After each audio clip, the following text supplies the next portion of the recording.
Frères et sœurs, soyez bénis de l'Éternel. Que la grâce, la paix et la communion du Saint-Esprit soient notre partage à tous. Vous écoutez la voix de Jean-Paul Lawson, apôtre du Seigneur Jésus-Christ, votre frère, votre fils, votre père spirituel. Je prie que le Seigneur puisse renouveler notre intelligence afin que chacun d'entre nous puisse connaître la grâce du Christ, savoir Christ, l'espérance de notre gloire, l'espérance de victoire, l'espérance de la vie éternelle. Frères et sœurs, c'est avec une joie, une profonde joie que je m'adresse encore à vous, continuant sur la mission que Dieu m'a confiée, continuant sur les enseignements que Dieu m'a donnés. Il y a quelque temps, je vous parlais du mariage. Le mariage que le Seigneur a fait avec son Église, avec vous et moi. Et le Seigneur a permis que je puisse parler de beaucoup d'autres choses avant de revenir sur ce sujet qui est très capital et très important pour chacun d'entre nous. C'est pour cela que je n'avais plus le temps de vous parler de la personne de Jésus-Christ. Qui est Jésus-Christ? Qu'est-ce qu'il a fait pour nous? Est-il Dieu? Est-il Dieu le Père? Est-il le Fils?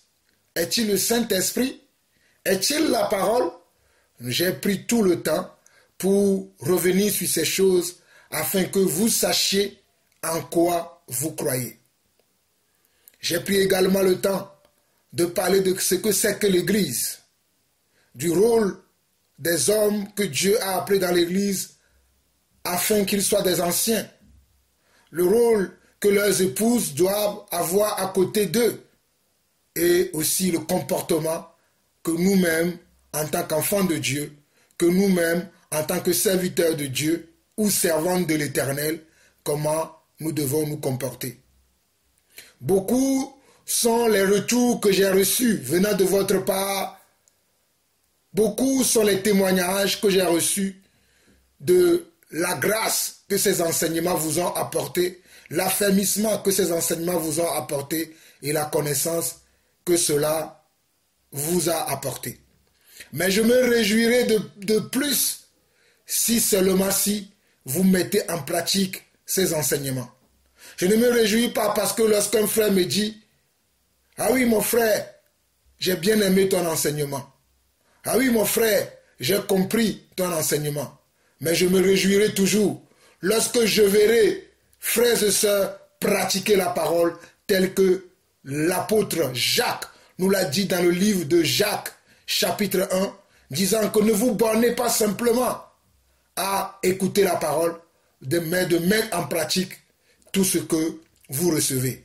Donc mes frères et sœurs, sachez que je me réjouirai lorsque je verrai ou je vous verrai pratiquer la parole. Je me réjouirai lorsque je vous verrai marcher selon l'esprit. Je vous verrai lorsque je verrai en vous Christ et non lorsque je vois en vous la chair. Et j'aurai aussi de la joie lorsque, en ce jour-ci, en ce jour-là, où le Seigneur viendra chercher chacun d'entre nous, il nous dira, nous qui serons restés fidèles, nous qui serons restés attachés à lui et à lui seul, venez à ma droite, des ouvriers de comment? Des ouvriers de la persévérance, des ouvriers vaillants et surtout il nous dira de bons serviteurs. Frères et sœurs, soyons des bons serviteurs et des bonnes servantes de l'Éternel. Soyons des bons serviteurs et des bonnes servantes de l'Éternel. Nous servons le Seigneur par nos comportements. Nous servons le Seigneur par notre attitude. Nous servons le Seigneur par notre façon de prier. Nous servons le Seigneur par notre foi. Et frères et sœurs, je vous en supplie, mettons vraiment de la considération dans la foi que nous avons. Mettons vraiment de la discipline dans la vie que nous avons et mettons vraiment de toute notre force, de tout notre cœur, de tous nos pensées l'amour pour le Seigneur, et le Seigneur lui-même se chargera de nous rendre parfaits en lui. Mes frères et sœurs, c'était là mon introduction, mais nous allons rentrer maintenant dans le thème principal que je vous ai annoncé depuis quelques mois ou quelques semaines. J'en avais parlé lorsque j'étais avec l'église d'Angerville, mais le Seigneur a mis dans mon cœur que je devais encore en parler pour que l'église entière puisse en profiter. C'est pour cela que mes frères et sœurs, aujourd'hui, j'aimerais vous parler du mariage. Le mariage que Christ a fait avec son église. Le mariage que le Seigneur a fait avec nous, ses enfants. Pourquoi Dieu nous a mariés? Dieu nous a mariés pour un but, afin que nous puissions marcher comme ses dignes enfants, afin d'obtenir pour prix de notre mariage le salut éternel, la présence de Dieu. Alors mes frères et sœurs, je ne vais pas trop tarder, je vais rentrer dans le vif du sujet en passant par la parole, car nous savons que la parole, pour nous qui aimons la parole pour nous, c'est Dieu lui-même. Alors nous allons aller dans 2 Corinthiens, chapitre 11, le verset 1 à 3. 2 Corinthiens, chapitre 11, le verset 1 à 3. Nous lisons dans ce passage de 2 Corinthiens, chapitre 11, le verset 1 à 3, l'apôtre Paul, l'un de mes modèles, qui dit ceci. « Oh, si vous pouviez supporter de ma part un peu de folie, mais oui, supportez-moi, car je suis jaloux de vous d'une jalousie de Dieu, parce que je vous ai fiancé à un seul époux, pour vous présenter à Christ comme une vierge pure. Toutefois, de même que le serpent séduisit Ève par sa ruse, je crains que vos pensées ne se corrompent et ne se détournent de la simplicité à l'égard de Christ. » Mes frères et sœurs, je vous encourage toujours, tout le temps, à méditer les épîtres des apôtres, à méditer les livres que les apôtres ont écrits, car c'est le Seigneur, notre Dieu, le Saint-Esprit, qui les a conduits à nous écrire ces livres afin que nous puissions recevoir de la part de Dieu la manière dont nous, enfants de Dieu, nous devons nous comporter. J'espère que lorsque vous m'écoutez, vous mettez toutes ces choses, toutes ces instructions que je vous donne, que vous les mettez en pratique. Regardez bien dans ce passage que l'apôtre Paul déclare au verset 2 de ce passage qu'il est jaloux des enfants qu'il a engendrés dans le Seigneur. Je répète, il disait qu'il était jaloux des enfants qu'il a engendrés dans le Seigneur. C'est pour cela qu'il pouvait dire dans 2 Corinthiens chapitre 11 le verset 2, « Car je suis jaloux de vous d'une jalousie de Dieu. » Je suis jaloux de vous d'une jalousie de Dieu. Mes frères et sœurs, moi aussi je suis jaloux de vous, d'une jalousie non charnelle, mais d'une jalousie spirituelle. Je suis jaloux de vous, non d'une jalousie qui vient de la chair, mais une jalousie qui vient de l'esprit. Parce que je vous ai fiancé à un seul époux pour vous présenter à Christ comme une vierge pure. Lorsque vous écoutez ma voix, je suis en train de vous fiancer chaque jour, de vous donner les recommandations qui font partie de cette alliance, de cette fiançaille, de ce mariage. C'est ça les enseignements que je vous apporte tous les jours afin que nous puissions rester purs dans ce mariage, dans cet engagement. C'est pour cela que Paul pouvait dire « Car je suis jaloux de vous, d'une jalousie de Dieu, parce que je vous ai fiancé à un seul époux, pour vous présenter à Christ comme une vierge pure. » Mes frères et sœurs, lorsque vous m'écoutez, parce que je veux vous présenter à ce jour-là, lorsque le Seigneur viendra nous chercher, il me dira, mon serviteur Jean-Paul, montre-moi les fils que tu as engendrés. Montre-moi ce que tu as amené à moi. Et je dois vous présenter chacun et chacune Mais je ne veux pas vous présenter avec des taches. Je ne veux pas vous présenter avec des rides. Et je ne le peux même pas. Parce que la personne qui sera avec des taches et avec des rides ne pourra pas rentrer avec nous dans la présence de Dieu. Ne pourra pas se faire enlever lorsque Christ viendra nous enlever. Parce que les taches et les rides ne peuvent pas nous amener dans la présence de Dieu. Les taches et les rides représentent le péché, représentent la compromission, représentent la vie charnelle. C'est pour cela que Paul pouvait dire, je suis jaloux de vous, d'une jalousie de Dieu, parce que je vous ai fiancé à un seul époux pour vous présenter à Christ comme une vierge pure. Regardez le verset 3. C'est là où moi aussi je suis dans l'inquiétude au sujet de l'Église, au sujet de mes enfants que j'aime tant dans le Seigneur, que j'ai engendré par l'évangile que Christ m'a donné. Regardez ce que Paul dit. Paul dira toutefois, de même que le serpent séduisit Ève par sa ruse, je crains que vos pensées ne se corrompent et ne se détournent de la simplicité à l'égard de Christ.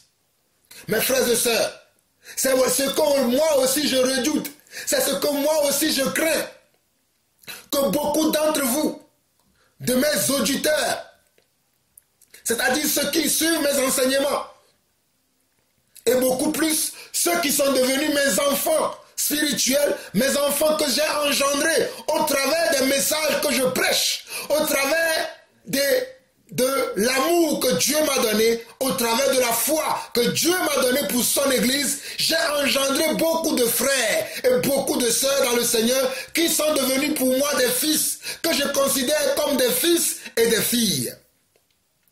Et ce que je crains, c'est que beaucoup d'entre vous, que vous ne tombiez pas dans les raisonnements et surtout dans le détournement que le diable peut utiliser par sa ruse en corrompant vos pensées et en corrompant votre esprit.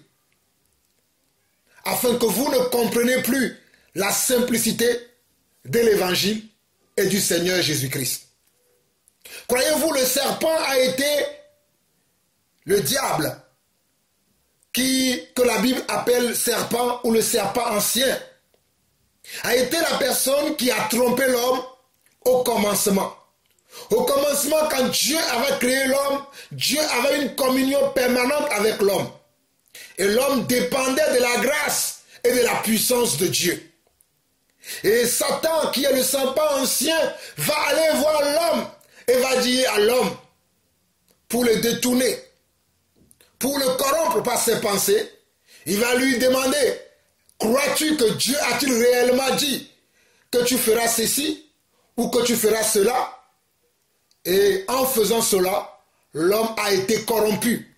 L'homme a été détourné de son but premier, de ce pourquoi Dieu l'a créé. Et Satan utilise aujourd'hui la même méthode pour nous détourner, nous enfants de Dieu. Satan va te dire dans tes pensées, crois-tu que ce que le frère Jean-Paul dit, est-ce que c'est réellement valable pour toi? Crois-tu que c'est ce que Dieu a dit réellement? Et tu vas commencer par raisonner et tu vas tomber dans la corruption dans tes pensées qui vont te pousser à commettre des attitudes ou à avoir des comportements qui sont contraires à la volonté de Dieu. C'est ainsi que beaucoup d'entre nous, nous nous sommes détournés du Seigneur par la séduction de Satan. Par la séduction de Satan. Parce que dans ce verset 3, Ève représente l'Église aujourd'hui. Ève à l'époque était, comment? Était la femme d'Adam. Adam était comment? Était le mari de Ève. Et Adam était comment? La représentation de Dieu. Aujourd'hui, Adam, c'est Jésus-Christ. Parce que Adam, c'est Jésus-Christ. Et nous savons, selon le livre de Romains, que Jésus-Christ est le nouvel Adam. Celui qui ne peut pas se pervertir ni se corrompre, c'est Jésus-Christ, c'est le nouvel Adam. Et la nouvelle Ève, c'est son Église dans laquelle vous et moi, nous sommes. Dans laquelle vous et moi, nous appartenons. Parce que vous tous qui avez cru au Seigneur Jésus-Christ, la Bible déclare qu'à tous ceux qui l'ont reçu, il leur a donné le pouvoir de devenir enfants de Dieu. C'est-à-dire de devenir son Église, son habitation, son temple, ses bien-aimés, ses enfants.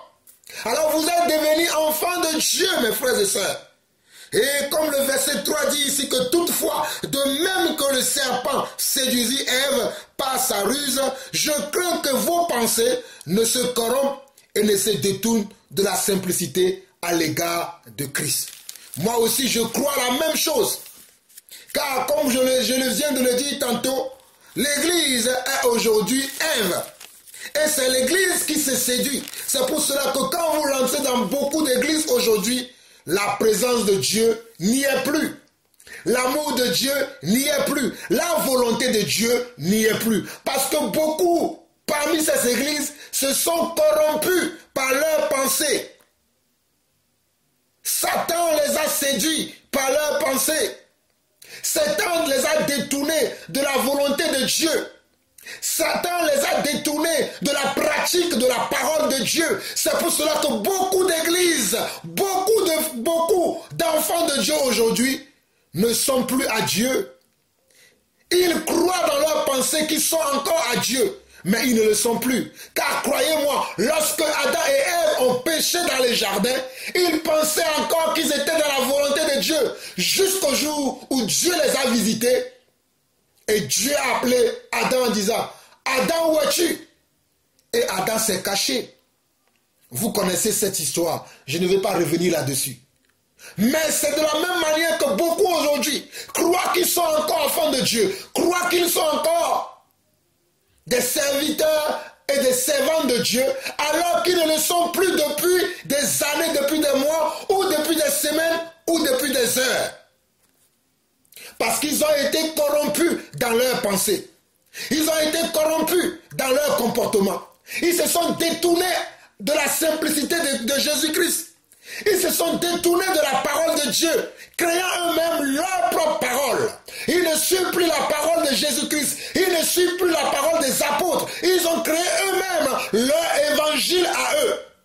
Ce sont les gens qui sont des vantards, des égoïstes, des envieux, des jaloux. Et des choses qui font des choses qui sont contraires à la volonté de Dieu. La Bible nous enseigne que vous les reconnaîtrez à leurs fruits. C'est pour cela que beaucoup d'assemblées aujourd'hui sont devenues des assemblées des hommes et non des assemblées des enfants de Dieu.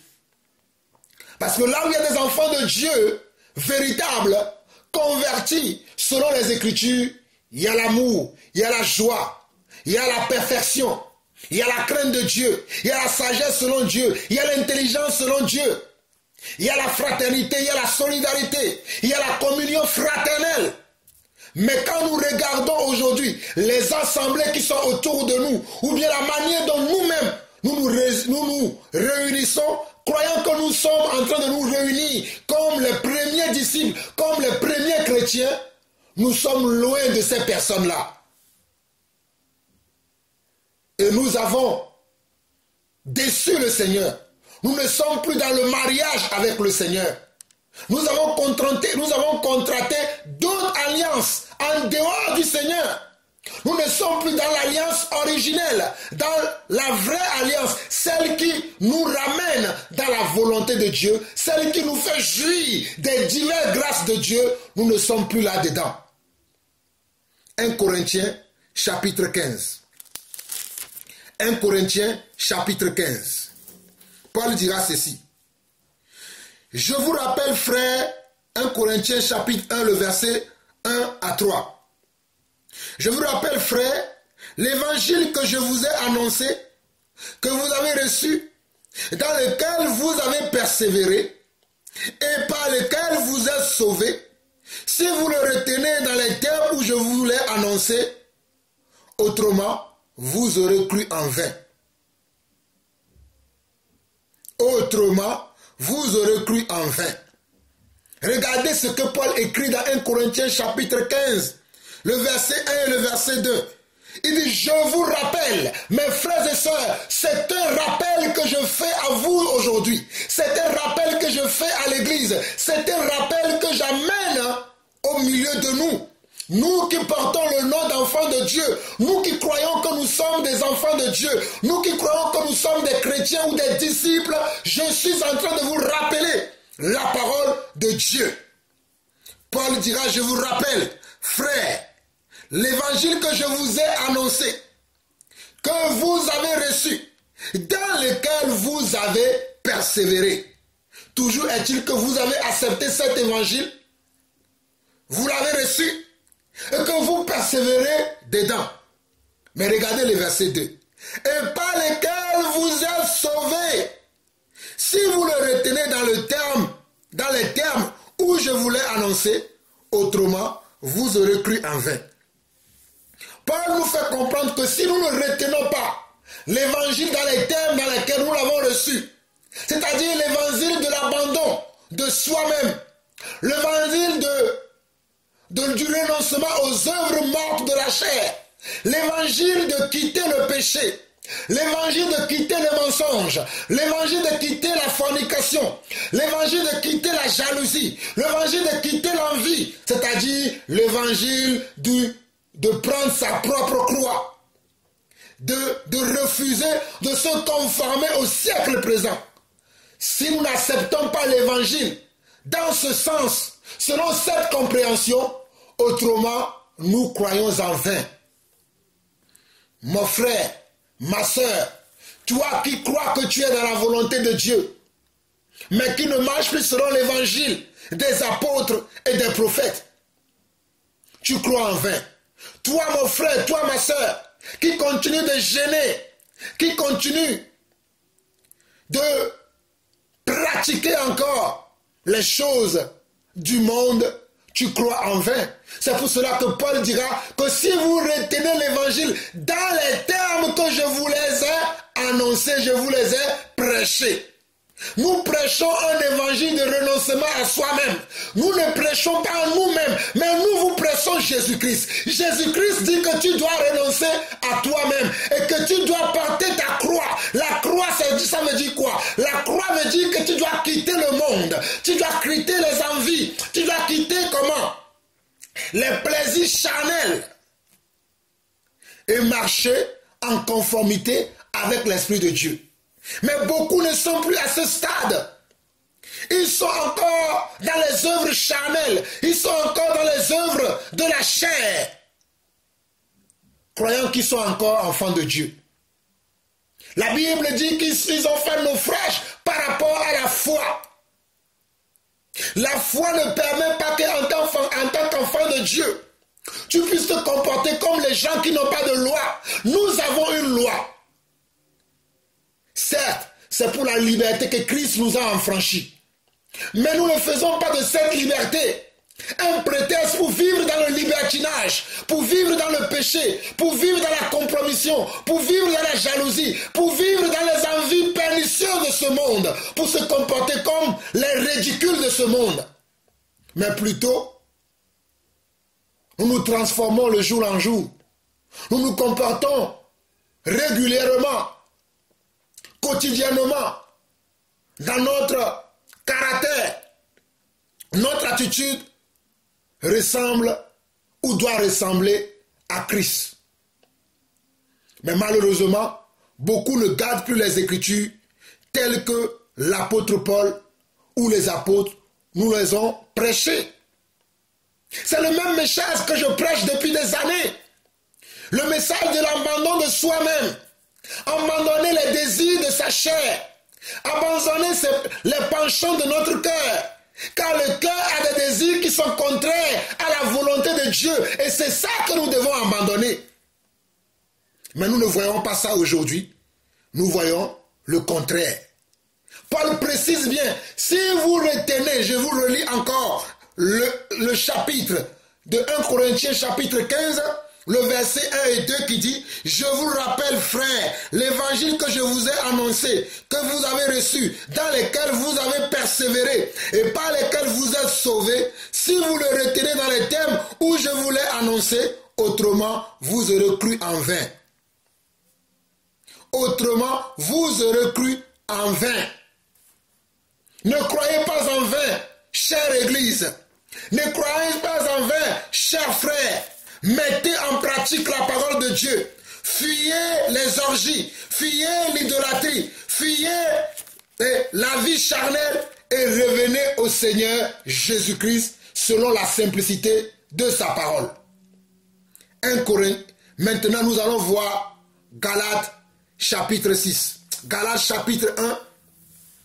Nous allons voir Galates chapitre 1 et nous allons lire du verset 6 au verset 15. Galates chapitre 1 du verset 6 au verset 15. Regardez ce que Paul dit. Paul dit, « Je m'étonne que vous vous détournez si promptement de celui qui vous a appelé par la grâce de Christ pour passer à un autre évangile. Non pas qu'il y a un autre évangile, mais il y a des gens qui vous troublent et qui veulent altérer l'évangile de Christ.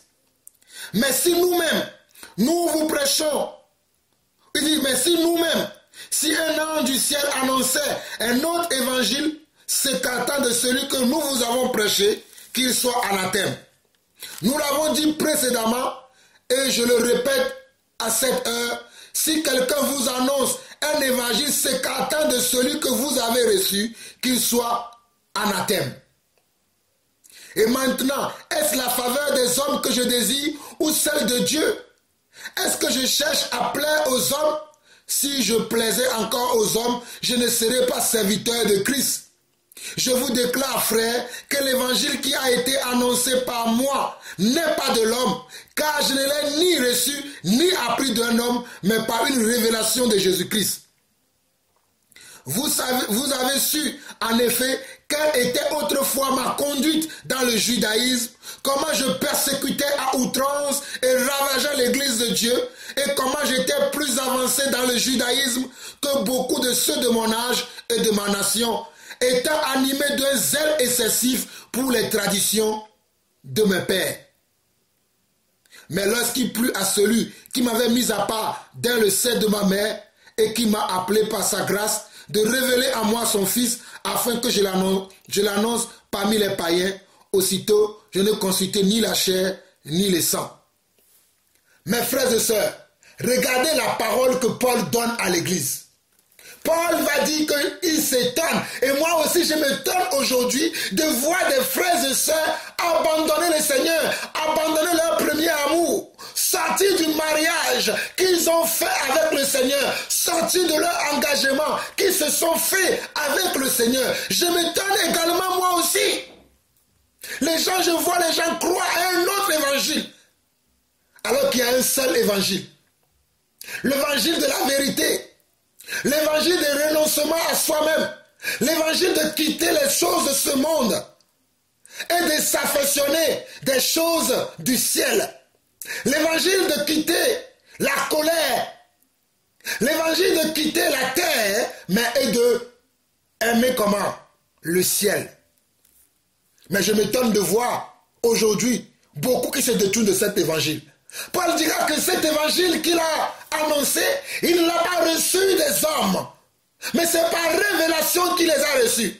Frères et sœurs, Jean-Paul Lawson aussi, ce n'est pas un évangile. L'évangile que je prêche, je ne l'ai pas reçu des hommes, alléluia. Je ne l'ai pas reçu dans une école théologique, je ne l'ai pas reçu dans une école biblique, mais c'est par révélation que le Seigneur me parle nuit et jour. C'est par révélation que le Seigneur me conduit, et c'est par révélation que j'annonce cet évangile.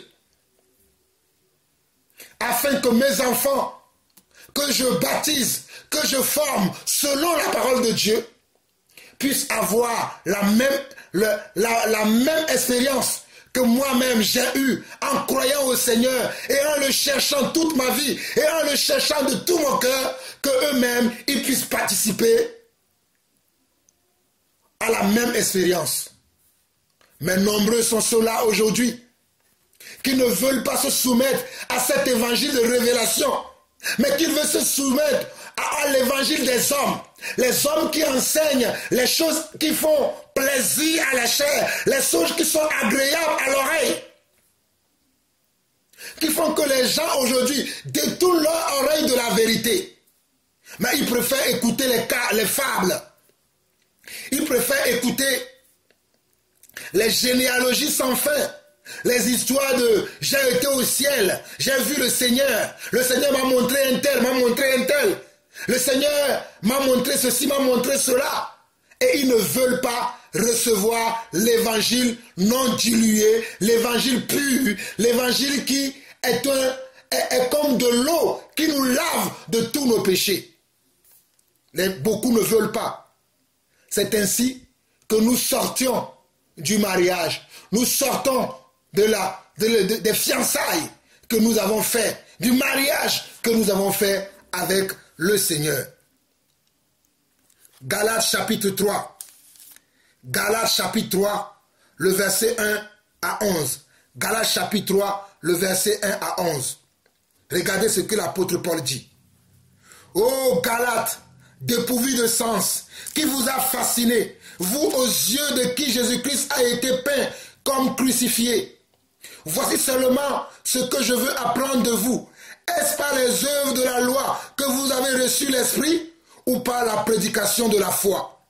Êtes-vous tellement dépourvus de sens? Après avoir commencé par l'Esprit, voulez-vous maintenant finir par la chair? Avez-vous tant souffert en vain? Si toutefois c'est en vain. Celui qui vous a accordé l'Esprit et qui opère des miracles parmi vous, le fait-il donc par les œuvres de la loi ou par la prédication de la foi? Comme Abraham crut à Dieu et cela lui fut imputé à justice. Reconnaissez donc que ce sont ceux qui ont la foi qui sont fils d'Abraham. Aussi l'Écriture, prévoyant que Dieu justifierait les païens par la foi, a d'avance annoncé cette bonne nouvelle à Abraham. Toutes les nations seront bénies en toi. Ainsi ceux qui croient sont bénis avec Abraham le croyant. Car tous ceux qui s'attachent aux œuvres de la loi sont sous la malédiction. Car tous ceux qui s'attachent aux œuvres de la loi sont sous la malédiction. Car il est écrit, maudit est quiconque n'observe pas tout ce qui est écrit dans le livre de la loi et ne le met pas en pratique. Et que nul ne soit justifié devant Dieu par la loi. Cela est évident puisqu'il est écrit, le juste vivra par la foi. Mes frères et sœurs, si nous accordons un petit instant à ce passage de Galates chapitre 3 et que nous méditons sérieusement ces paroles de Paul, nous allons voir que les Galates qui avaient cru au travers de la prédication de la foi que Paul les avait amenés, à un moment donné, ils vont abandonner cet évangile-là, cet évangile de la foi, ils vont l'abandonner pour aller dans l'évangile de la loi. Ils vont abandonner l'évangile de la grâce pour suivre l'évangile de comment? De la loi. Alors que nous ne sommes plus sous l'évangile de la loi, mais nous sommes sous l'évangile de la grâce. Et l'évangile de la grâce consiste à marcher par la foi. L'évangile de la grâce ou l'évangile de la foi consiste à accepter le Seigneur par la foi et à marcher par la foi. Mais nous voyons aujourd'hui que l'évangile n'est plus comme ça. Que les hommes se détournent de cet évangile. Ils préfèrent eux-mêmes se lier à des traditions qui n'ont aucune place dans l'église aujourd'hui. Des traditions qui perdurent depuis des années, depuis des siècles. Des traditions qui n'ont aucun sens. Mais c'est ainsi que beaucoup parmi nous s'adonnent à des visions mensongères, à des traditions occultes, à des traditions qui n'ont plus leur place dans l'église. Ils vont refuser les œuvres de la loi. Ils vont refuser les œuvres de la foi et vont s'attacher aux œuvres de la loi. Ils vont dire, c'est ceux-là qui distinguent ceux qui sont dans cet évangile de la loi. C'est ceux qui ont une distinction des jours. C'est ceux qui ont une distinction des mois. C'est ceux qui font une distinction dans les fêtes. C'est ceux qui ont une distinction même dans les aliments que Dieu a créés, afin que nous puissions les prendre. Avec comment? Juste avec de la joie et de la prière, de la grâce. Mais ils vont distinguer entre les aliments, que tel aliment est bon pour le corps, tel n'est pas bon pour le corps, alors que tout ce que Dieu a créé est bon, pourvu qu'on le prenne avec action de grâce. Mais ce sont ces gens qui vont distinguer aujourd'hui entre les jours, qui vont dire qu'eux, ils sont des chrétiens du sabbat, ils sont des enfants du sabbat, ils ne prient que le sabbat, ils n'adorent que le sabbat. Ils n'adorent pas tous les jours de la semaine, ils n'adorent pas tous les mois que Dieu a créés. Ils ont même une distinction dans les mois. Ils sont revenus dans la loi de Moïse. Alors que ce n'est pas par la loi de Moïse que Dieu nous a sauvés, mais c'est par la prédication de la foi. Dieu nous a sauvés par la foi et non par les œuvres de la loi. C'est ainsi que beaucoup sortent du mariage que le Seigneur a fait avec son Église. C'est ainsi que beaucoup abandonnent le Seigneur et ils vont suivre maintenant leur propre voie. C'est ainsi que beaucoup abandonnent la vérité, l'évangile vrai, l'évangile véritable, l'évangile pur, l'évangile sans tache. Mais ils vont s'attacher à des fables sans fin. Galates chapitre 4. Galates chapitre 4. Nous lisons du verset 8 au verset 23. Galates chapitre 4 du verset 8 au verset 23. Autrefois, ne connaissant pas Dieu, vous serviez des dieux qui ne le sont pas de leur nature. Mais à présent que vous avez connu Dieu, ou plutôt que vous avez été connu de Dieu, comment retournez-vous à ces fables et pauvres principes élémentaires auxquels vous asservez? Vous observez les jours, les mois, les temps et les années. Je répète encore pour vous, Galates chapitre 4, le verset 8 jusqu'au verset 23. Autrefois, ne connaissant pas Dieu, vous serviez des dieux qui ne le sont pas de leur nature. Mais à présent que vous avez connu Dieu, ou plutôt que vous avez été connu de Dieu, comment retournez-vous à ces fables et pauvres principes élémentaires auxquels vous asservir encore? Vous observez les jours, les mois, les temps et les années. Je crains d'avoir inutilement travaillé pour vous. Comment pouvez-vous observer encore des jours et des mois aujourd'hui? Paul dira, je crains d'avoir travaillé inutilement pour vous. Soyez comme moi, car moi aussi je suis comme vous, frères. Je vous en supplie. Vous ne m'avez fait aucun tort. Vous savez que ce fut à cause d'une infimité de la chair que je vous ai annoncé pour la première fois l'évangile. Et mis à l'épreuve par ma chair, vous m'avez témoigné ni mépris, ni dégoût, mais au contraire, vous m'avez reçu comme un ange de Dieu, comme Jésus-Christ. Où est donc l'expression de votre bonheur? Car je vous atteste que si cela avait été possible, vous vous seriez arraché les yeux pour me les donner. Suis-je devenu votre ennemi en vous disant la vérité? Le zèle qu'ils ont pour vous n'est pas pur, mais ils veulent vous détacher de nous afin que vous soyez zélés pour eux. Il est beau d'avoir du zèle pour ce qui est bien et en tout temps, et non pas seulement quand je suis présent parmi vous. Mes enfants, pour qui je prouve de nouveau les douleurs de l'enfantement, jusqu'à ce que Christ soit formé en vous. Je voudrais être maintenant auprès de vous, et changez de langage, car je suis dans l'inquiétude à votre sujet. Dites-moi, vous qui voulez être sous la loi, ne comprenez-vous point la loi, car il est écrit, Abraham eut 2 fils, un de la femme esclave et un de la femme libre. Mais celui qui est l'esclave naquit selon la chair, et celui de la femme libre naquit en vertu de la promesse. Frères et sœurs, écoutez bien ce passage. Prenez bien le temps de méditer ce passage. Beaucoup d'entre vous, vous observez maintenant des jours, des mois, des temps.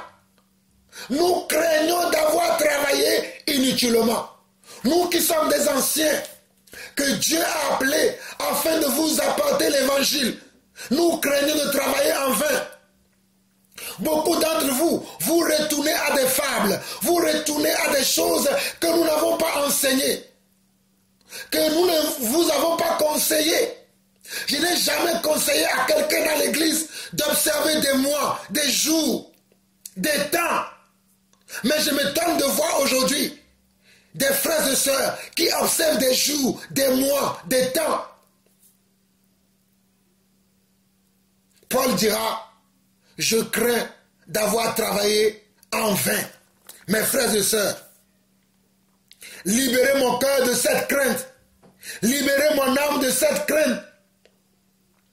En fuyant ces principes élémentaires du monde que vous embrassez. Ces principes élémentaires de vos ancêtres qui n'ont rien à voir avec l'évangile pur, qui n'ont rien à voir avec l'évangile vrai, qui n'ont rien à voir avec l'évangile des apôtres. Lorsque nous faisions ces choses, c'est parce qu'autrefois nous ne connaissions pas le Seigneur. Nous ne le connaissions pas. C'est pour cela que nous nous conduisions par ces principes élémentaires du monde qui consistent à observer des mois, des jours, qui consistent à avoir des habitudes. Mais lorsque nous connaissons le Seigneur, nous nous conduisons par son esprit. Son esprit nous conduit nuit et jour. Sa parole nous enseigne. Sa parole nous encadre. Sa parole nous amène à marcher comme ses enfants. Comment pourriez-vous aujourd'hui retourner dans ces fables, retourner à ces choses qui n'ont rien à voir avec la parole de Dieu? Oh, l'apôtre Paul nous a bénis avec ces passages de Galates chapitre 4, le verset 8 au verset 11. Autrefois, ne connaissant pas Dieu, vous serviez des dieux qui ne le sont pas de leur nature. Mais à présent que vous avez connu Dieu, ou plutôt que vous avez été connus de Dieu, comment retournez-vous à ces fables et pauvres principes élémentaires auxquels voulez-vous vous asservir encore? Vous observez les jours, les mois, les temps et les années. Je crains d'avoir inutilement travaillé pour vous. Soyez comme moi, car moi aussi je suis comme vous, frères. Je vous en supplie. Vous ne m'avez... Regardez le verset 15. L'apôtre Paul dit, où est donc l'expression de votre bonheur? Car je vous atteste que si cela avait été possible, vous seriez arraché les yeux pour me les donner. Suis-je devenu votre ennemi en vous disant la vérité? Mes frères et sœurs, est-ce que je suis devenu votre ennemi en vous prêchant nuit et jour la vérité? En vous prêchant l'évangile des apôtres? En vous prêchant l'évangile véritable, l'évangile que mes prédécesseurs dans la foi ont prêché, l'évangile des renoncements aux œuvres mortes de la chair, l'évangile, oh alléluia, de quitter le monde, l'évangile de quitter la terre, l'évangile de ne pas se conformer dans le siècle présent, mais de se renouveler par son intelligence, afin de reconnaître ce qui est parfait, agréable et bon. Mais vous ne voulez pas. Vous ne voulez pas, frères et sœurs. Vous voulez vous asservir encore à ces choses qui n'ont rien à voir avec la spiritualité. On vous prêche à longueur de journée. On vous prêche le management. On vous prêche le leadership. Le leadership selon le monde n'a rien à voir avec la parole de Dieu. On vous prêche, oh alléluia. On vous prêche la sensation positive. Je ne suis pas en train de vous prêcher la sensation positive. Ou bien, la positivité, ce n'est pas ce que j'enseigne. J'enseigne la foi. La foi n'a rien à voir avec avoir des pensées positives. Les pensées positives n'ont rien à voir avec la parole de Dieu. Je ne vous prêche pas les pensées positives, mais je vous prêche la foi. La foi de Jésus-Christ. Suis-je devenu votre ennemi en vous prêchant la foi à la parole de Dieu? En vous annonçant l'évangile de Jésus-Christ? Suis-je devenu votre ennemi? Comment pourriez-vous, mes frères et sœurs, retourner au monde, retourner à ces fables?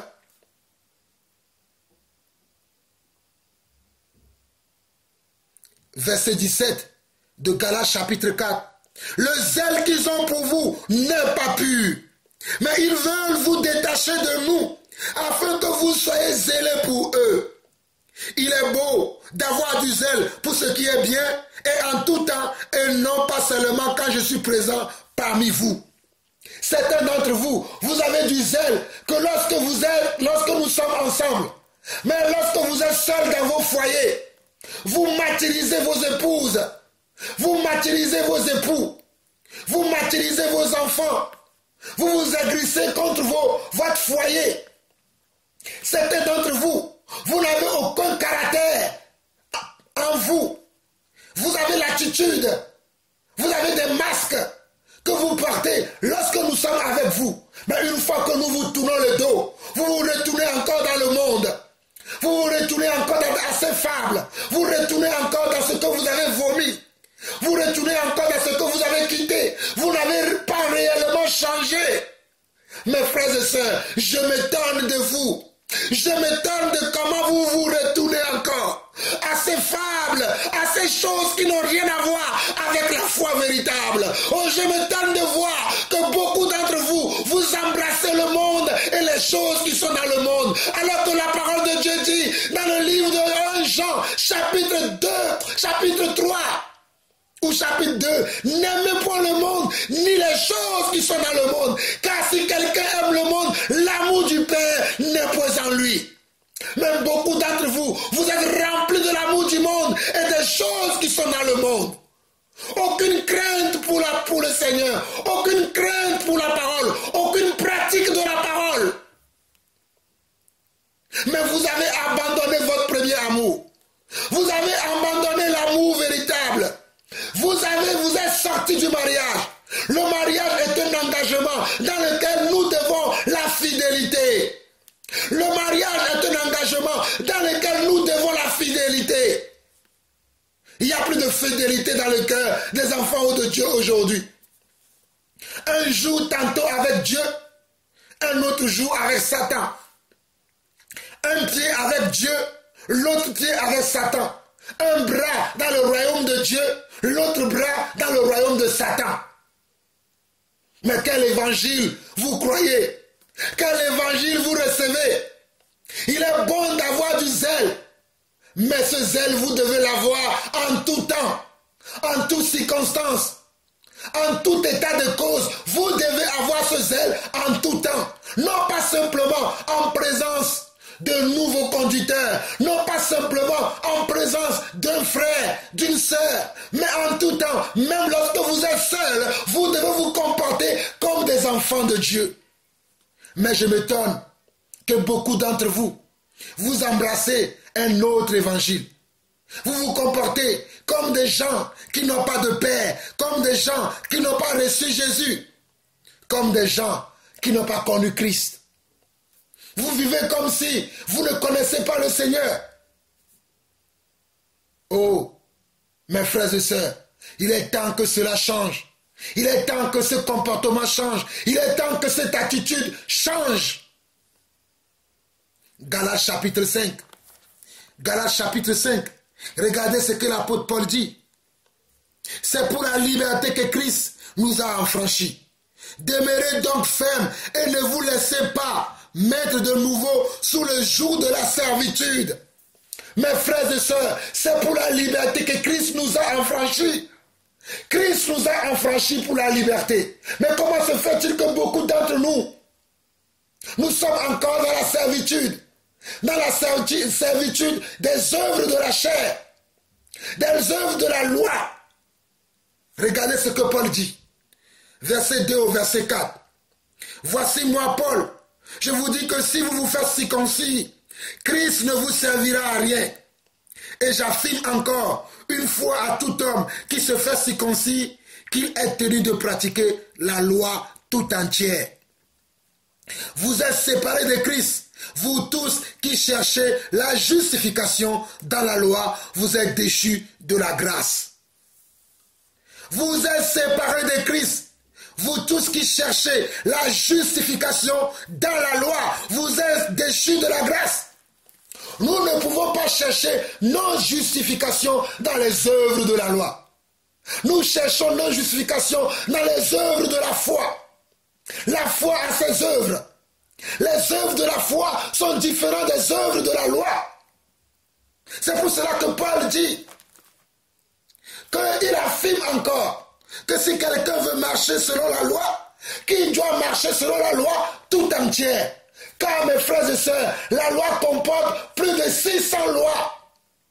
Je précise encore que la loi hébraïque, la loi de Moïse, consiste à pratiquer plus de 600 lois et plusieurs rituels. Avez-vous encore des boucs aujourd'hui? Avez-vous encore des vaches aujourd'hui? Avez-vous encore des taureaux aujourd'hui à apporter devant le trône de Dieu? Dans la loi, ce n'est pas le sang des boucs et des taureaux que nous obtenons le pardon des péchés. Mais dans la foi, ce n'est pas le sang de Jésus-Christ que nous obtenons le pardon de nos péchés. Ce n'est pas la foi en son nom, ce n'est pas la foi en ce sacrifice qu'il a fait à la croix que nous obtenons, oh alléluia, le pardon de nos péchés. Hébreux chapitre 7, Hébreux chapitre 8, Hébreux chapitre 9 en parle, frères et sœurs. Nous n'avons pas le temps de voir toutes ces choses en détail, mais si vous avez l'occasion, méditez Hébreux chapitre 7, Hébreux chapitre 8, Hébreux chapitre 9 et Hébreux chapitre 10. Comment pourriez-vous vous retourner aujourd'hui encore dans la loi? La loi est bonne, mais pourvu qu'on en fait un bon usage. Je ne dis pas que nous devons abandonner totalement la loi, mais nous devons en faire un bon usage. Pas un usage de retourner dans les fables, de retourner dans les rituels qui n'ont aucune valeur aujourd'hui. La loi n'a aucune valeur aujourd'hui. Nous ne pouvons plus pratiquer la loi aujourd'hui, mais nous devons marcher par la foi et nous devons pratiquer la foi. C'est par la foi que nous sommes sauvés. Alléluia. C'est pour cela que Paul dira au verset, dans Galates chapitre 5, le verset 1 à 4, c'est pour la liberté que Christ nous a affranchis. Demeurez donc fermes et ne vous laissez pas mettre de nouveau sous le joug de la servitude. Voici moi, Paul, je vous dis que si vous vous faites circoncis, Christ ne vous servira à rien. Il y a des gens qui veulent se circoncire aujourd'hui. Il y a des gens qui veulent porter des barbes. Il y a des gens qui veulent porter des chevelures. Il y a des gens qui veulent porter des filatères, qui veulent porter des robes longues, comme les pharisiens aujourd'hui, pensant que c'est ça, la foi. Non. Paul dira au verset 3, j'affirme encore une fois à tout homme qui se fait circoncis, qu'il est tenu de pratiquer la loi tout entière. Vous êtes séparés de Christ, vous tous qui cherchez la justification dans la loi. Vous êtes déchus de la grâce. Pour nous, c'est de la foi que nous attendons par l'Esprit l'espérance de la justice. Pour nous, c'est de la foi que nous attendons par l'Esprit l'espérance de la justice. Car en Jésus-Christ, ni la circoncision, ni l'incirconcision n'ont de valeur, mais seulement la foi qui est agissante par l'amour. Car en Jésus-Christ, ni la circoncision, ni l'incirconcision n'ont de valeur, mais seulement la foi qui est agissante par l'amour. Galates chapitre 5, le verset 6. Vous courez bien, qui vous a arrêté pour vous empêcher d'obéir à la vérité. Cette influence ne vient pas de celui qui vous appelle. Cette influence ne vient pas de celui qui vous appelle. Cette influence ne vient pas de celui qui vous appelle. Un peu de levain fait lever toute la pâte. J'ai cette confiance en vous, dans le Seigneur, que vous ne penserez pas autrement. Mais celui qui vous trouve, quel qu'il soit, en portera la peine. Mes frères et sœurs, cette influence ne vient pas de nous. Vous courez bien, mes frères et sœurs. Vous courez bien, Église de Dieu, qui vous a arrêté dans votre élan, qui vous a détourné de la simplicité à l'égard de Christ. Vous retournez maintenant aux choses que vous avez vomies. Vous retournez maintenant aux choses que vous avez refusées. Vous retournez maintenant aux choses que vous avez abandonnées. Mais néanmoins, nous avons cette confiance dans le Seigneur que vous ne penserez pas autrement. Mais que ceux qui vous troublent, quels qu'ils soient, où qu'ils soient, ils porteront la peine du trouble qu'ils ont amené dans l'église. Les gens qui ont amené cet évangile de la loi, cet évangile où on abandonne la foi, cet évangile où on ne reste pas dans les doctrines des apôtres, cet évangile où on ne reste pas dans la révélation et dans la marche par l'esprit, ceux qui ont amené cet évangile porteront cette peine. Pour moi, frère, le verset 11 de Galates chapitre 5, si je prêche encore la circoncision, pourquoi suis-je encore persécuté? Le scandale de la croix est donc aboli. Puisse-t-il être retranché ceux qui mettent le trouble parmi vous? Frères, vous avez été appelés à la liberté. Seulement, oh alléluia, ne faites pas de cette liberté un prétexte de vivre selon la chair, mais rendez-vous par amour, serviteurs les uns des autres. Regardez bien, frères et sœurs, cette partie afin de comprendre la pensée de l'esprit.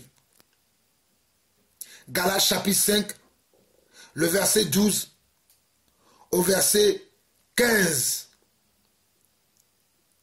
Puisse être-il retranché ceux qui mettent le trouble parmi vous.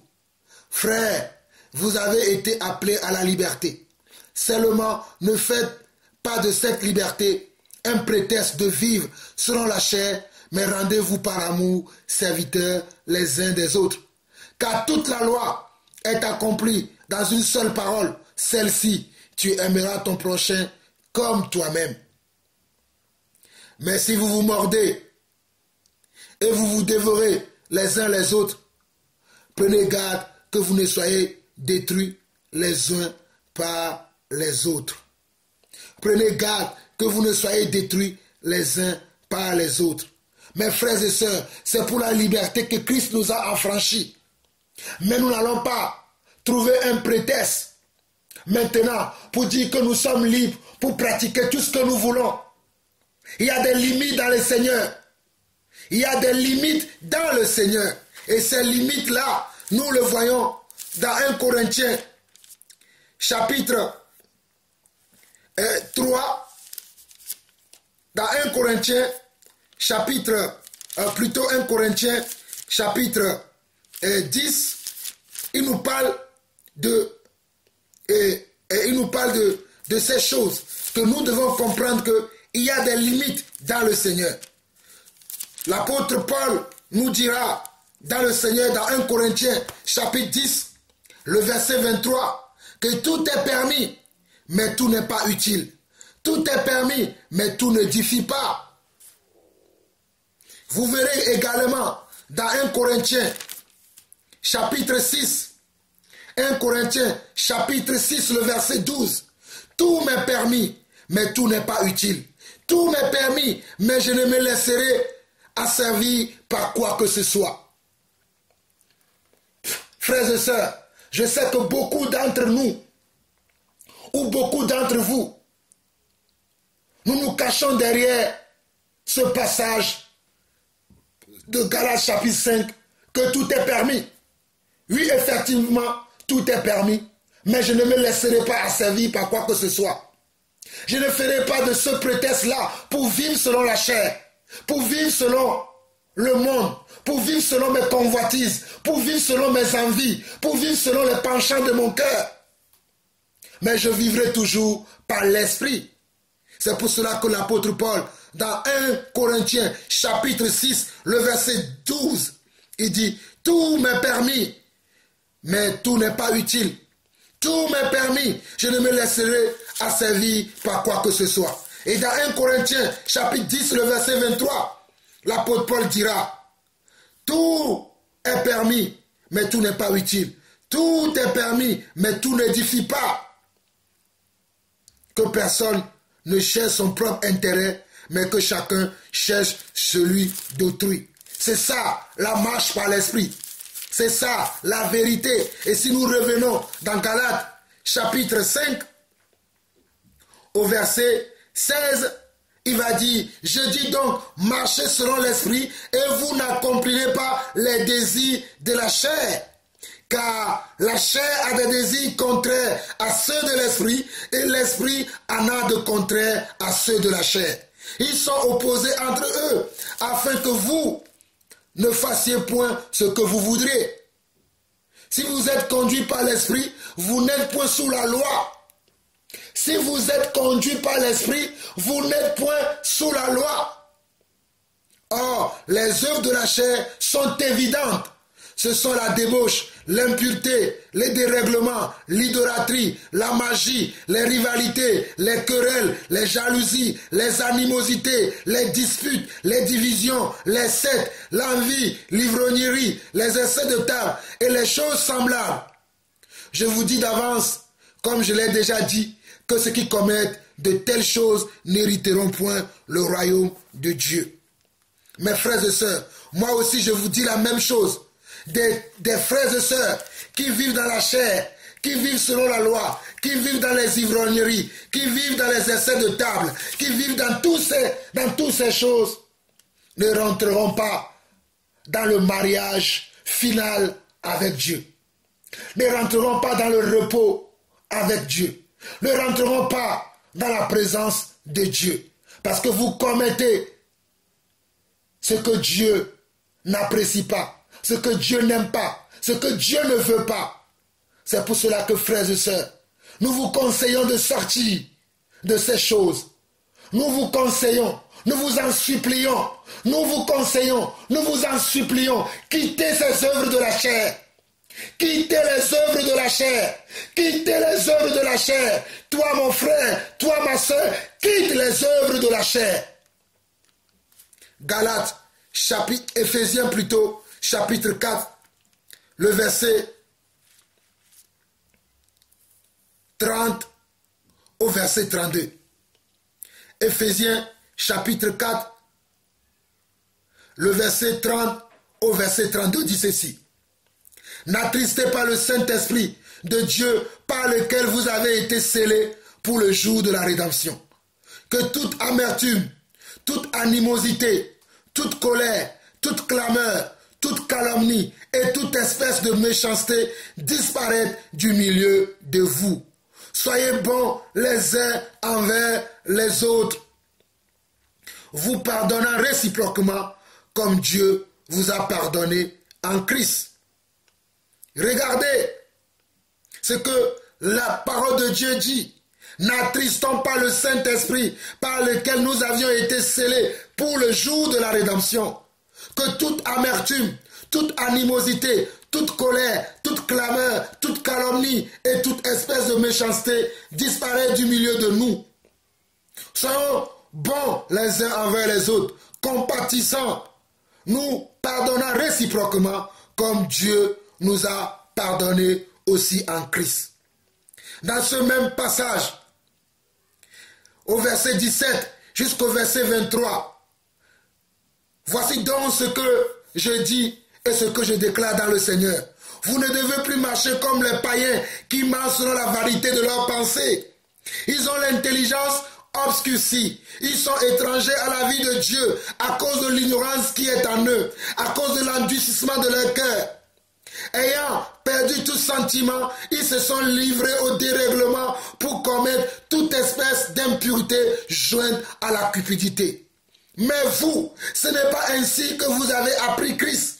Si du moins vous l'avez entendu et si conformément à la vérité qui est en Jésus, c'est en lui que vous avez été instruits à vous dépouiller par rapport à votre vie passée du vieil homme qui se corrompt par les convoitises trompeuses.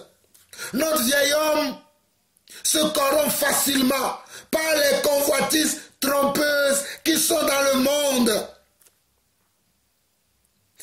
Il dit à être renouvelé dans l'esprit de votre intelligence et revêtir l'homme nouveau. Créé selon Dieu dans une justice et une sainteté que produit la vérité. C'est pourquoi renoncez au mensonge, que chacun de vous parle selon la vérité à son prochain, car nous sommes membres les uns des autres. Si vous vous mettez en colère, ne péchez point, que le soleil ne se couche pas sur votre colère. Et ne donnez pas assez au diable, que celui qui dérobait ne dérobe plus, mais plutôt qu'il travaille en faisant de ses mains ce qui est bien. Pour avoir de quoi donner à celui qui est dans le besoin, qu'il ne sorte de votre bouche aucune parole mauvaise, mais s'il y a lieu, quelques bonnes paroles qui servent à l'édification et communiquent une grâce à ceux qui l'entendent. Voilà la marche par l'esprit. Voilà la marche par l'esprit selon Ephésiens chapitre 4, du verset 17 au verset 32. Ephésiens chapitre 4, du verset 17 au verset 32. Prenez le temps de méditer ces passages. Mes frères, je ne peux pas continuer encore davantage, car le temps que je voulais prendre, le temps arrive à sa fin. Prenez le temps vous-même de méditer encore. Vous allez voir que vous vous êtes sortis du mariage de Dieu. Vous avez embrassé un autre évangile. Donc vous croyez en vain. Revenez à votre bon sens. Revenez à vous-même. Ne croyez pas en vain. Revenez à votre bon sens. Église de Dieu, revenez dans votre bon sens. Revenez, revenez, revenez. Reviens mon frère, reviens ma soeur, reviens à bon sens. Galates chapitre 5. Galates chapitre 5. Verset 1 au verset 14. Devenez donc les imitateurs de Dieu comme des enfants bien-aimés et marchez dans l'amour à l'exemple de Christ qui nous a aimés et qui s'est livré lui-même à Dieu pour nous comme une offrande et un sacrifice de bonne odeur. Que la débauche, ni aucune impureté, ni la cupidité ne soient pas nommées parmi vous, ainsi qu'il convient à des saints, qu'on n'entende ni paroles grossières, ni propos insensés ou équivoques, choses qui sont contraires à la bienséance, qu'on entende plutôt des actions de grâce. Car sachez-le bien, aucun débauché ou impur ou cupide, c'est-à-dire idolâtre, n'a d'héritage dans le royaume de Christ et de Dieu. Nous avons vu ces choses tout à l'heure dans Galates chapitre 5. C'est la même chose que l'apôtre Paul dit dans Ephésiens chapitre 5. Il dit au verset 3 d'Éphésiens chapitre 5 que la débauche, ni aucune impureté, ni la cupidité ne soient pas même nommées parmi vous, ainsi qu'il convient à des saints. Qu'on n'entende ni paroles grossières, ni propos insensés ou équivoques, choses qui sont contraires à la bienséance, qu'on entende plutôt des actions de grâce. Car sachez-le bien, aucun débauché ou impur ou cupide, c'est-à-dire idolâtre, n'a d'héritage dans le royaume de Christ et de Dieu. Que personne ne vous séduise par de vains discours, car c'est à cause de ces choses que la colère de Dieu vient sur les fils de la rébellion. N'ayez donc aucune part avec eux. Autrefois, vous étiez ténèbres et maintenant, vous êtes lumière dans le Seigneur. Marchez comme des enfants de lumière. Église de Dieu, autrefois nous étions des ténèbres, mais aujourd'hui nous sommes la lumière du monde. Nous sommes le sel de la terre. Comment pouvons-nous nous comporter encore comme des ténèbres alors que nous sommes la lumière du monde, le sel de la terre? Galates chapitre 5, le verset 8. Autrefois vous étiez ténèbres et maintenant vous êtes lumière dans le Seigneur. Marchez comme des enfants de lumière.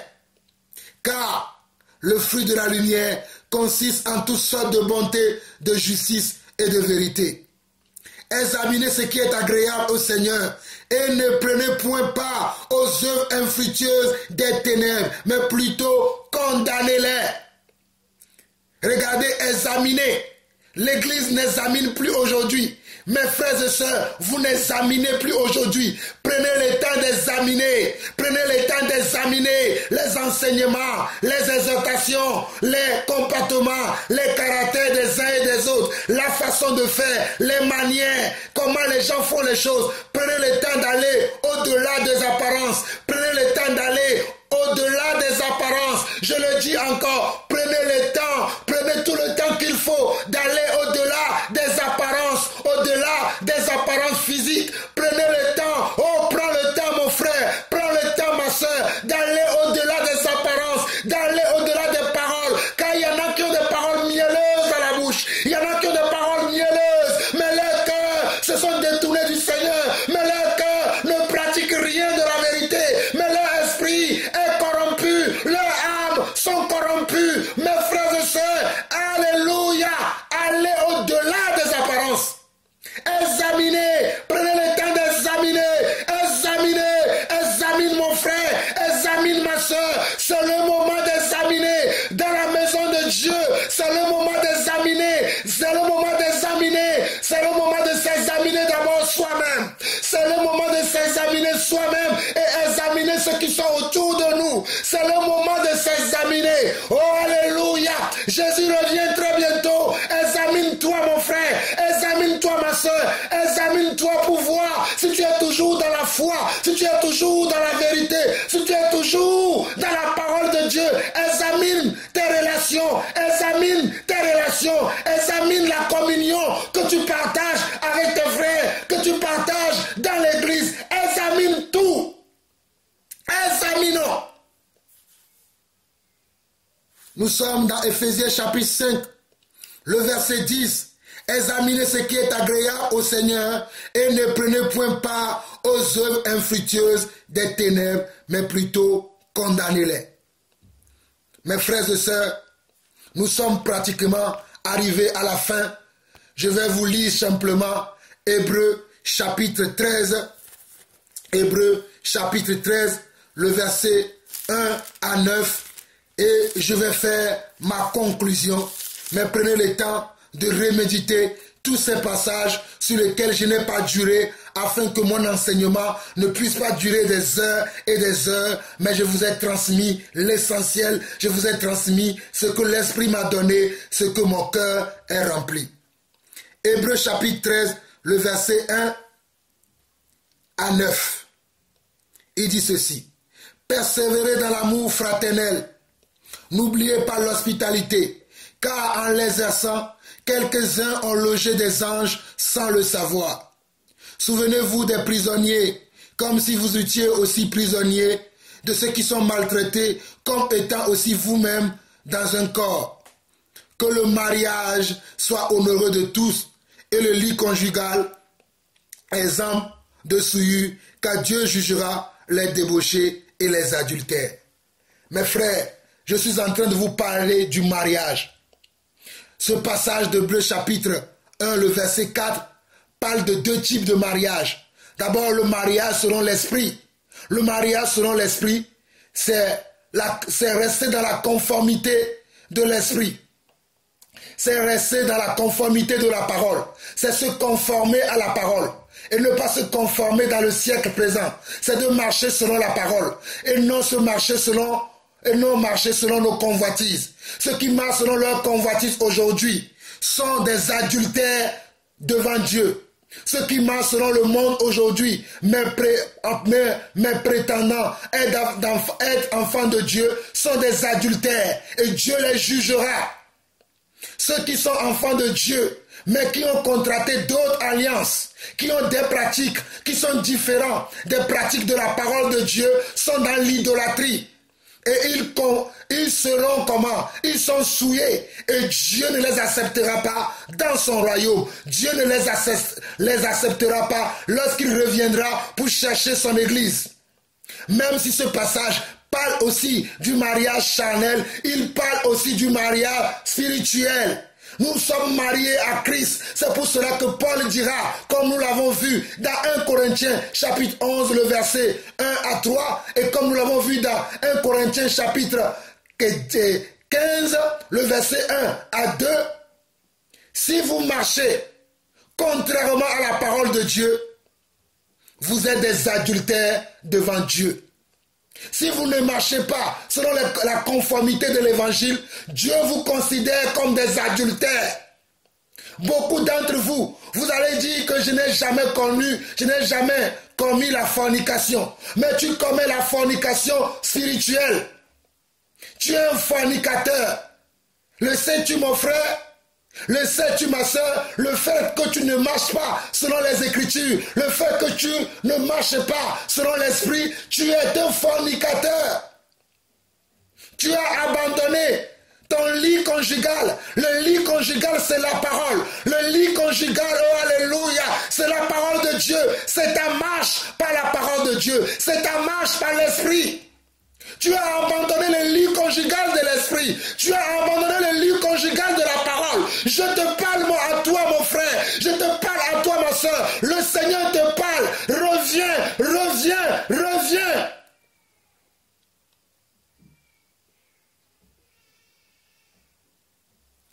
Hébreux chapitre 13, verset 1 au verset 9. Persévérez dans l'amour fraternel. N'oubliez pas l'hospitalité. Car en l'exerçant, quelques-uns ont logé des anges sans le savoir. Souvenez-vous des prisonniers comme si vous étiez aussi prisonniers, de ceux qui sont maltraités comme étant aussi vous-même dans un corps.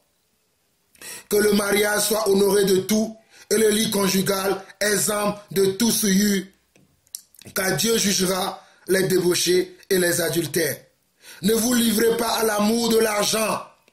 Beaucoup d'entre les enfants de Dieu se livrent à l'amour, non seulement à l'amour du monde, mais à l'amour de l'argent. Alors que l'argent, c'est maman. Selon 1 Corinthiens chapitre 1 Timothée chapitre 6. Prenez le temps de méditer ces passages parce que nous n'avons pas le temps. 1 Timothée chapitre 6. L'amour de l'argent. C'est maman l'argent. Ne vous livrez pas à l'amour de l'argent. Contentez-vous de ce que vous avez, car Dieu lui-même a dit, je ne te délaisserai point et je ne t'abandonnerai point. C'est donc avec assurance que nous pouvons dire, le Seigneur est mon aide, je ne craindrai rien. Que peut me faire un homme? Regardez, ne vous livrez pas. Hébreux chapitre 13, le verset 5. Ne vous livrez pas à l'amour de l'argent. Contentez-vous de ce que vous avez. Beaucoup d'entre vous, vous êtes sortis de la volonté de Dieu à cause de l'amour de l'argent, à cause de vos convoitises, à cause de vos envies pernicieuses. Ce sont vos envies pernicieuses qui vous éloignent de Dieu, qui vous éloignent de plus en plus de Dieu. Oh, réveille-toi, toi qui dors. Réveille-toi, toi qui somnole. Regardez, ne vous livrez pas à l'amour de l'argent. Contentez-vous de ce que vous avez, car Dieu lui-même a dit, je ne te délaisserai point et je ne t'abandonnerai point. C'est donc avec assurance que nous pouvons dire, le Seigneur est mon aide, je ne craindrai rien. Que peut me faire un homme? Souvenez-vous donc de vos conducteurs qui vous ont annoncé la parole de Dieu. Souvenez-vous donc de vos conducteurs qui vous ont annoncé la parole de Dieu. C'est pour ça que je prends le temps de vous parler de nos conducteurs. Nos premiers conducteurs Ce sont les disciples de Jésus-Christ, les premiers chrétiens, les premiers apôtres, les premiers serviteurs de Dieu, les gens comme Paul, les gens comme Pierre, les gens comme Jean, les gens comme Jacques, les gens comme Jude, oh alléluia, les gens comme Philippe, ceux qui nous ont laissé l'évangile, le Nouveau Testament, ceux qui nous ont laissé les épîtres. Prenez le temps de méditer leurs paroles et conformez-vous à leurs écritures, conformez-vous à leur comportement, conformez-vous à leurs attitudes. Ne vous conformez pas à vos assemblées, ne vous conformez pas à ce que vous voyez sur le net, ne vous conformez pas à ce que vous voyez dans les réseaux sociaux, ne vous conformez pas. Rokosinda Mahoria, mes frères et sœurs, ne vous conformez pas à ce que vous voyez dans ce monde, car la colère de Dieu, la colère de Yeshua, la colère de Yeshua va tomber bientôt sur le monde. La colère de Dieu va tomber sur le monde. Mon frère, ma soeur, ne te conforme pas, ne te conforme pas. Sors de ta convoitise, sors de ta convoitise, sors de ton idolâtrie, sors de ton conformisme, sors de ton conformisme, sors de ton idolâtrie. Que le Saint-Esprit t'aide, mon frère, ma soeur, afin que tu comprennes que c'est pour la liberté que Dieu t'a affranchi, mais que tu n'as pas le droit de faire de cette liberté un prétexte pour vivre selon la chair, pour vivre selon le monde, car nous sommes dans le monde, mais nous ne sommes pas du monde. Jean chapitre 14 nous parle de cela. Jean chapitre 15 nous parle de ces choses. Nous sommes dans le monde, mais nous ne sommes pas du monde. Dieu nous a choisis du milieu du monde afin que nous marquons la différence. Mon frère, c'est toi qui te dis enfant de Dieu. Ma soeur, c'est toi qui te dis servante de l'Éternel. Tu es pareil comme ceux du monde. Comment retrouverons-nous la différence entre ceux qui servent Dieu et ceux qui ne le servent pas? Comment pouvons-nous trouver la différence? Oh mon frère, ma soeur, moi je veux marquer de la différence. Je ne veux pas être comme monsieur tout le monde. Je ne veux pas être comme madame tout le monde. Je veux être unique à mon espèce. Parce que Jean était unique. Paul était unique. Pierre était unique. Jésus était unique. Et je suis comme Jésus. Tu es comme Jésus. Il faut que tu sors de ta convoitise. Voilà la vérité. Verset 7 au verset 9. Souvenez-vous de vos conducteurs qui vous ont annoncé la parole de Dieu. Considérez quelle a été la fin de leur vie et imitez leur foi. C'est pour cela que Paul dira dans 1 Corinthiens chapitre 11, imitez-moi car moi aussi j'imite Christ. Jésus-Christ est le même hier, aujourd'hui et éternellement. Voici un verset que je trouve que beaucoup de chrétiens, beaucoup d'enfants de Dieu utilisent. Mais ils ne comprennent pas le vrai sens de ce verset. Jésus-Christ est le même hier, aujourd'hui et éternellement. Jésus-Christ est le même hier, aujourd'hui et éternellement. Mais toi, est-ce que tu es conforme à Jésus-Christ? Est-ce que tu es conforme à ce qu'il veut de toi? Marches-tu dans toute la vérité que Jésus-Christ a enseigné hier, qui est valable aujourd'hui et qui sera encore valable demain? Es-tu dans cette vérité? Marches-tu selon cette vérité? Te comportes-tu selon cette vérité? Ton caractère est-elle selon cette vérité? Jésus-Christ est le même hier, aujourd'hui et éternellement. Hébreux chapitre 13. Le verset 9 dit: ne vous laissez pas entraîner par des doctrines diverses et étrangères, car il est bon que le cœur soit affermi par la grâce et non pas des aliments qui n'ont servi à rien à ceux qui s'y sont attachés. Regardez bien le verset 9 d'Hébreux chapitre 13. Il dit: ne vous laissez pas entraîner par des doctrines diverses et étrangères. C'est là où le bas blesse aujourd'hui dans l'église. Il y a beaucoup de doctrines diverses aujourd'hui. Des doctrines de la pantalonnade, des doctrines des cultes de samedi, des doctrines de cultes de dimanche, des doctrines de cultes de prière, de veille de prière, de tout et de n'importe quoi aujourd'hui. aujourd'hui, des doctrines de la dîme, des doctrines des offrandes, des doctrines de va voir ton homme de Dieu avec une offrande, des doctrines qui n'ont rien à voir avec ce que les apôtres nous ont enseigné et ce qu'ils nous ont donné comme héritage. Hébreux chapitre 13, verset 9. Ne vous laissez pas entraîner. C'est vous qui m'écoutez, qui ne doivent pas. Ce n'est pas quelqu'un d'autre qui va venir le faire à votre place. Ce n'est pas quelqu'un d'autre qui va venir le faire à ta place. Mais c'est toi, mon frère, c'est toi, ma soeur, qui dois prendre la décision que tu ne vas pas te laisser entraîner par des doctrines étrangères, par des doctrines diverses, par des caractères qui ne reflètent pas Jésus-Christ. C'est toi qui m'écoutes, mon frère, c'est toi qui m'écoutes, ma soeur, qui dois prendre la décision. Décide aujourd'hui, n'endurcis pas ton cœur. La parole déclare que aujourd'hui même, quand vous écoutez sa voix, n'endurcissez pas vos cœurs. Oh, je parle à quelqu'un aujourd'hui. Je parle à quelqu'un aujourd'hui. Je parle à une personne qui a tellement lutté, qui a tellement cherché. Mais aujourd'hui, alléluia, Dieu m'envoie te dire, mon frère, Dieu m'envoie te dire, ma soeur, que c'est le moment pour toi, c'est le temps pour toi de prendre ta décision, la décision de marcher avec Dieu, la décision de marcher par l'esprit, la décision de marcher par la foi, la décision de quitter le monde, la décision de quitter le péché, la décision de quitter la fornication, la décision de quitter le mensonge, la décision de quitter l'hypocrisie. Aucun hypocrite n'héritera le royaume de Dieu. Mon frère, que tout masque tombe de ta vie, que tout masque et tout marque que tu as, qui ne reflète pas la gloire de Dieu, puisse tomber de ta vie.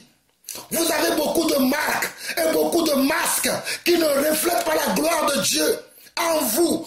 Aujourd'hui, je prie pour toi.